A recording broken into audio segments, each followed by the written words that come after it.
Mesdames et messieurs, il nous est particulièrement agréable de procéder aujourd'hui à l'ouverture des travaux de ce colloque international sur décision en situation de crise et d'incertitude, des modèles fragiles aux modèles agiles.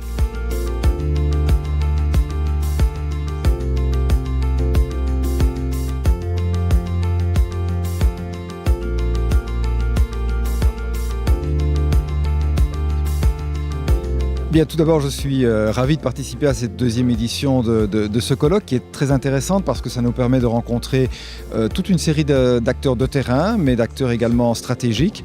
Et puis, l'organisation est tout à fait optimale. Le confort de cet auditoire est très intéressant. Voilà, ça m'a permis de rencontrer des partenaires également marocains avec qui je vais pouvoir continuer à échanger sur toute une série de problématiques de gestion de crise. Et puis, ça m'a permis de présenter le plan d'urgence hospitalier, qui est donc la manière dont les hôpitaux belges s'adaptent à une situation de crise.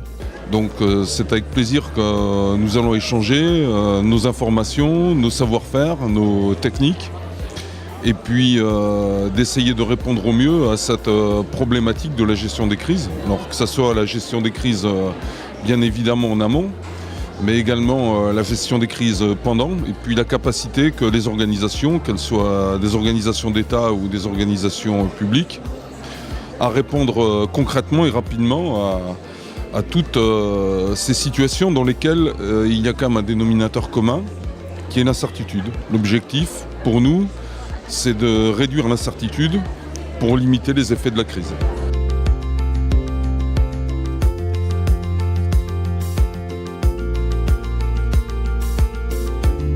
J'ai bien apprécié l'intervention des experts ce matin, qu'ils ont réussi à nous éclairer sur la complexité des situations de crise.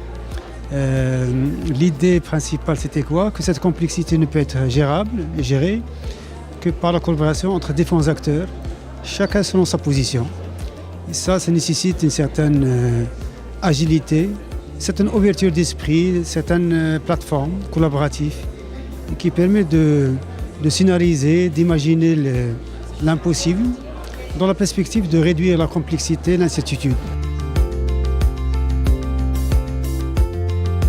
Donc ça a été l'occasion de présenter aujourd'hui un peu la place de la chaire sur la gestion des crises dans un peu ce modèle agile pour pouvoir répondre rapidement aux questionnements qui apparaissent un peu en situation de crise.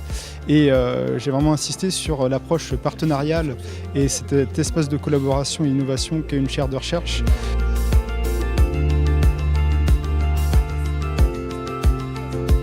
Alors là, je peux dire que c'est un colloque qui s'est déroulé sur 2 jours et vraiment, on a pu bénéficier de l'expérience des intervenants, de leurs travaux, de leurs études de terrain. Ça a été vraiment très bénéfique. Surtout qu'il y avait plusieurs personnes qui ont été présentes de plusieurs nationalités. Alors quant à ma thématique à moi que j'ai traitée dans ce colloque, j'ai traité un peu la communication de crise, qui est une communication, ça veut dire un peu spéciale parce qu'on est obligé de communiquer sous pression. Alors j'ai parlé un peu de la spécificité de cette communication, comment doit-on communiquer, des bons principes d'une organisation communicationnelle et j'ai insisté sur la préparation. Ça veut dire si on veut être bien préparé par rapport à la crise, on doit vraiment faire une certaine préparation en amont de la crise. Ça, c'est très important. C'était vraiment très intéressant, surtout pour nous les doctorants, dans la mesure où ça nous permet de confronter un peu nos pensées par rapport aux pensées des experts sur le sujet. Donc c'est une rencontre scientifique qui nous a permis de nous exprimer par rapport à l'agilité et un peu de comprendre l'étendue de cette thématique qui occupe une importance grandissante pour les entreprises surtout. Alors en tant qu'académicien et doctorant chercheur, ça nous a permis un peu de réunir nos analyses sur le sujet et de développer nos idées et de découvrir de nouvelles pistes de recherche afin de mieux cerner ce thème et d'apporter donc une connaissance plus adéquate et plus appropriée.